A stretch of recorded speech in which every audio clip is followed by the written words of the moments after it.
अक्सर हम लोग किसी इंसान पर खुद से ज़्यादा भरोसा करते हैं और जब वो भरोसा टूटता है तो हमें बहुत ही दर्द होता है। ऐसा ही कुछ आज की कहानी में देखने को मिलेगा। एक प्रेमिका ने अपने प्रेमी के लिए मजदूरी की और मजदूरी करने के बाद भी पैसों का जुगाड़ नहीं हो पाया तो उसने अपने गहने तक बेच दिए, लेकिन अपने प्रेमी को आईएएस ऑफिसर बना दिया।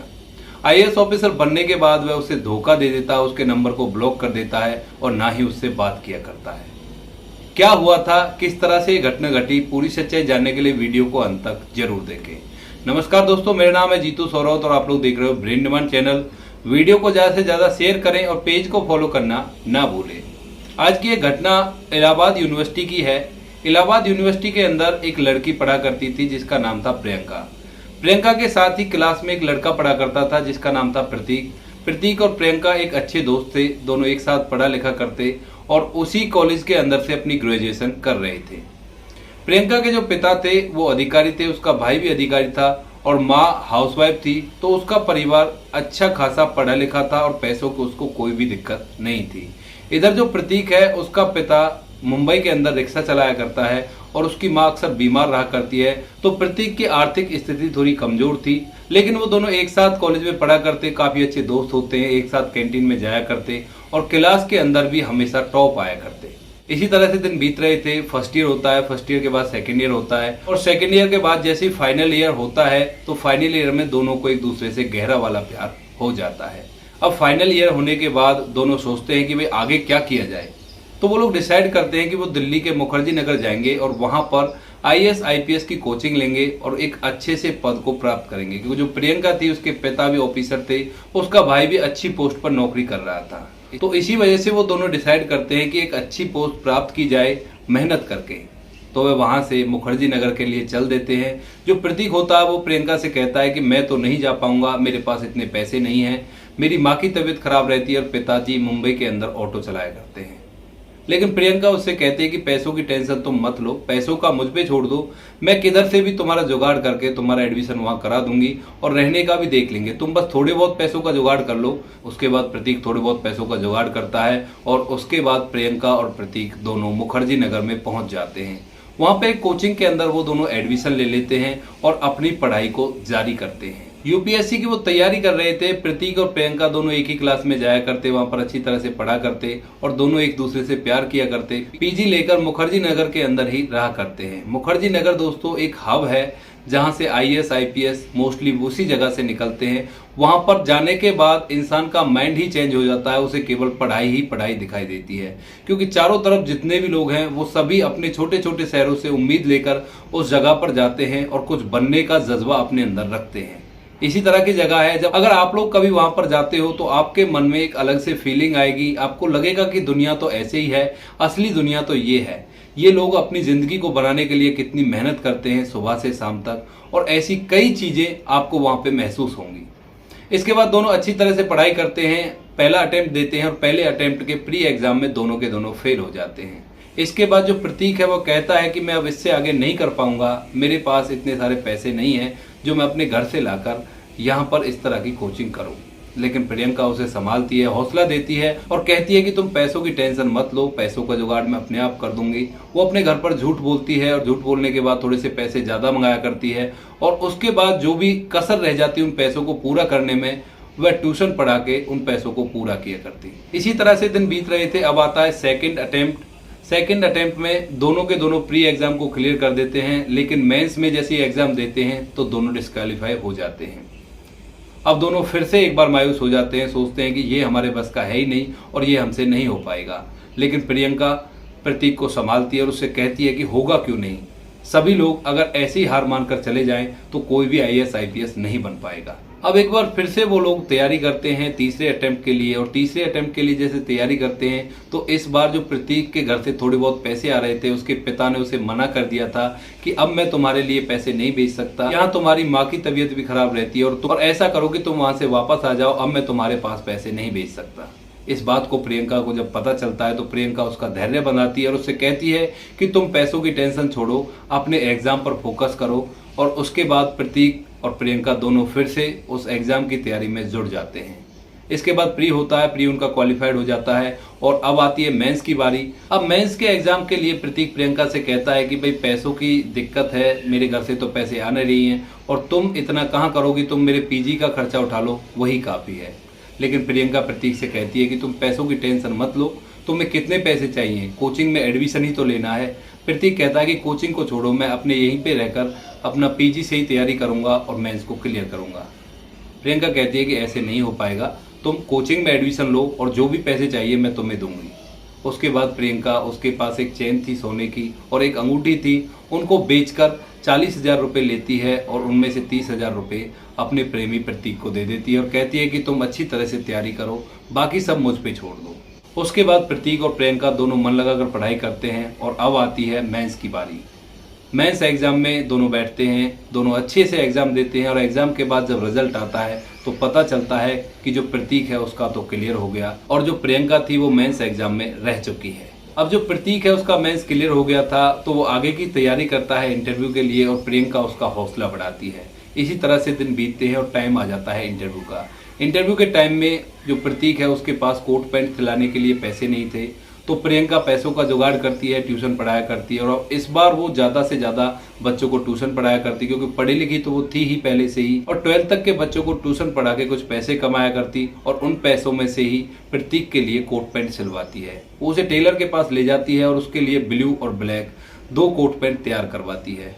तभी इस बात को देखकर प्रतीक भावुक हो जाता है और अपनी प्रेमिका प्रियंका के गले लगकर उसे कहता है कि मैं तुम्हारा एहसान जिंदगी भर नहीं भूलूंगा और मैं जल्द से जल्द इस टेस्ट को क्लियर करके एक IAS ऑफिसर बन के हम दोनों शादी करेंगे। इसके बाद प्रियंका उसको संभालती है और उसे कहती है कि मन हल्का मत करो, अपनी तैयारी पर ध्यान दो, अगर कोई भी गड़बड़ हुई तो ये जॉब हाथ से निकल जाएगी। उसके बाद कोट पैंट पहनकर अच्छी तरह से तैयार होकर प्रतीक जाता है UPSC हाउस में इंटरव्यू देने के लिए। साथ में उसके प्रियंका जाती है गार्जियंस की तरह और उसने उपवास भी रखा हुआ था प्रतीक के लिए। भगवान से मन्नत मांगी थी कि इसका इंटरव्यू क्लियर हो जाए और ये अच्छी सी नौकरी लग जाए। इसके बाद जैसे ही प्रतीक इंटरव्यू देने के लिए UPSC हाउस के अंदर जाता है तो प्रतीक और प्रियंका एक बार फिर से दोनों भावुक हो जाते हैं और एक दूसरे के गले लिपट कर रोने लगते हैं। प्रतीक कहता है कि तुम चिंता मत करो, ये इंटरव्यू मेरा अच्छा जाएगा, मैंने बहुत सारी तैयारी की है इसके लिए और फिर तुमने भी तो बहुत सारी मेहनत की है, मेरे पीछे काम कर करके मुझे पढ़ाया है, अपने जेवर तक भेज दिए, मैं इस एहसान का बदला कभी नहीं भूलूंगा और ये इंटरव्यू में क्लियर करके आऊँगा। प्रतीक अंदर चला जाता है, प्रियंका बाहर वेट कर रही थी, वो इधर उधर बेचैन सी डोल रही थी। तभी 2-3 घंटे के बाद इंटरव्यू देने के बाद प्रतीक बाहर आता है और उसके चेहरे पर एक अजीब सी मुस्कान थी। वह बाहर आकर प्रियंका को बताता है कि मेरा इंटरव्यू काफ़ी अच्छा गया है और जितने भी मेंबर थे वहां पर, जितने भी इंटरव्यू लेने वाले लोग थे, उनके सारे सवालों के जवाब मैंने अच्छी तरह से दिए और आशा करता हूं कि ये इंटरव्यू मेरा क्लियर हो जाएगा। इसके बाद वो दोनों वापस मुखर्जी नगर जाते हैं और वहां पर पीजी के अंदर रहने लगते हैं। अब टाइम आता है फाइनल रिजल्ट का। फाइनल रिजल्ट वाले दिन दोनों जाते हैं, वहां जाकर जैसे रिजल्ट देखते हैं तो पता चलता है कि प्रतीक का नंबर अंडर 100 आया है और उसे IAS का क्रेडिट मिल गया है।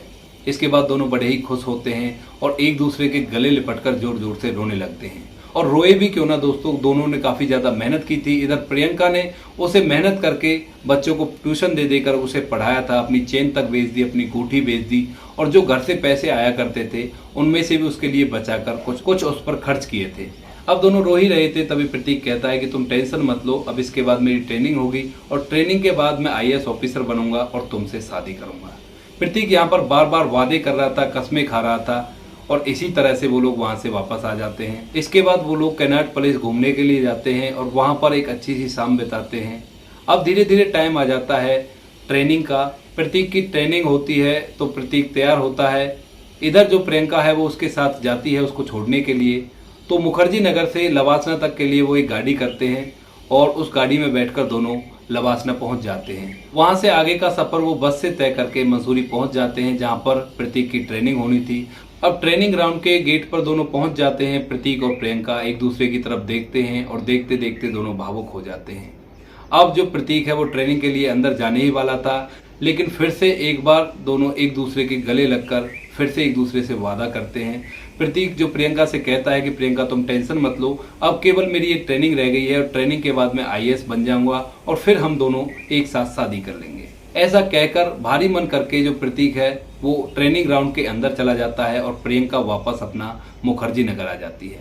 अब इसके बाद 2-3 महीने तक तो सब कुछ ठीक चलता रहता है। प्रियंका फोन करती है, प्रतीक अच्छी तरह से उससे बात किया करता है। जैसे ही 2-3 महीने बीतते हैं तो अब जो प्रतीक है वो प्रियंका का फोन उठाना कम कर देता है।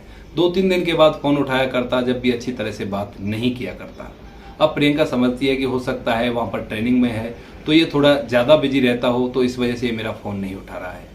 धीरे धीरे करके एक दिन जो प्रतीक है वो प्रियंका को व्हाट्सएप से ब्लॉक कर देता है। उसके बाद प्रियंका उसे फ़ोन करती है तो फ़ोन पे से भी वो उसे ब्लॉक कर देता है। प्रियंका दूसरों का फ़ोन लेती है और उससे बात करती है, उससे कहती है कि आखिर क्या हुआ, तुम इस तरह से बिहेव क्यों कर रहे हो। प्रतीक कहता है कि अब मुझे तुम्हारी ज़रूरत नहीं है, मैं यहीं पर एक लड़की मेरे साथ ट्रेनिंग कर रही है, मैं उसी से प्यार करता हूँ और उसी के साथ शादी करूँगा। इस बात को सुनकर प्रियंका बहुत ज़्यादा परेशान हो जाती है, लेकिन इतनी ही देर में जो प्रतीक है वहाँ से फ़ोन काट देता है। लेकिन उसके बाद जैसे ही प्रियंका उसके पास फ़ोन करती किसी और के नंबर से, तो प्रतीक उससे साफ मना कर दिया करता कि मुझे तुमसे बात नहीं करनी, मेरे रास्ते अलग हैं और तुम्हारे रास्ते अलग हैं। अब ये बात प्रियंका को हजम नहीं होती है, जिसके लिए उसने इतना किया, उसने उससे आखिर ऐसा जवाब क्यों दिया। इस वजह से प्रियंका एक प्राइवेट गाड़ी करती है सीधा मंसूरी के लिए और सीधे ट्रेनिंग ग्राउंड के बाहर पहुंच जाती है। 2-3 दिन तक वो रोज ग्राउंड के बाहर आती, लेकिन कोई भी वहां पे उसे नहीं मिलता। अब 3 दिन के बाद चौथे दिन जैसे वो वहां जाती है तो एक लड़की जो कि आईएएस की तैयारी कर रही थी, वो ग्राउंड से बाहर निकल रही थी, अपने घर के लिए जा रही थी। तभी वह उस लड़की से कहती है कि मुझे इस तरह से प्रतीक से मिलना है। वह लड़की अंदर संदेश पहुंचाती है, मैसेज पहुंचाती है, तो प्रतीक उस लड़की के साथ जिससे वो प्यार किया करता था उसके साथ आता है और आकर उसे अपनी पुरानी प्रेमिका प्रियंका से मिलाता है और कहता है कि मीट माय फ्रेंड, यही है जिससे मैं प्यार किया करता हूँ और इसी के साथ मैं शादी करूंगा। प्रियंका इन सभी चीज़ों को देखकर बहुत ही परेशान हो जाती है। वो उससे झल्ला उठती है कि तूने तो अपना रंग दिखा दिया, ये कोई अच्छी बात है, पूरी मेहनत मैंने की और इससे तुम शादी कर रहे हो। तभी प्रतीक प्रियंका से बदतमीजी करता है और कहता है कि तुम होती कौन हो मुझसे इस तरह से बात करने वाली। मेरा और तुम्हारा आज के बाद कोई लेना देना नहीं है, तुम कहीं जाओ कहीं रहो, मुझे तुमसे कोई मतलब नहीं है और मैं तो इसी से शादी करूंगा और इसी के साथ अपना जीवन व्यतीत करूंगा। इस बात को सुनकर प्रियंका पूरी तरह से टूट जाती है। जिस व्यक्ति के लिए उसने अपने जेवर तक बेच दिए, बच्चों को ट्यूशन दे देकर उसे पढ़ाया लिखाया और इतने काबिल बनाया कि आज वो उसके सामने खड़ा होकर उससे इस तरह की बातें कर रहा है। अब वह वहां से वापस आती है मुखर्जी नगर और मायूसी हो जाती है। वो सोचती है कि अपनी जिंदगी को यहाँ पर खत्म कर लेना चाहिए, लेकिन तभी एक टेस्ट का रिजल्ट आता है जो उसने दिया था, आरओ का टेस्ट था, और उसमें वो क्वालिफाइड हो जाती है। इसके बाद वह सोचती है कि किसी भी व्यक्ति पर विश्वास करना आज के टाइम में बेवकूफ़ी है और इसके बाद जो उसका टेस्ट क्लियर हुआ था उसको वो होल्ड पर छोड़ देती है और आगे की तैयारी में जुट जाती है। तो दोस्तों ये थी कहानी एक आईएएस ऑफिसर की जो किस तरह से बना और बनने के बाद अपनी पिछली जिंदगी को भूल गया। आप क्या कहना चाहते हो प्रतीक के बारे में, क्या कहना चाहते हो प्रियंका के बारे में? जो भी आपकी राय कमेंट सेक्शन में जरूर बताएं। बाकी दोस्तों वीडियो अच्छी लगी तो वीडियो को लाइक और शेयर जरूर करें।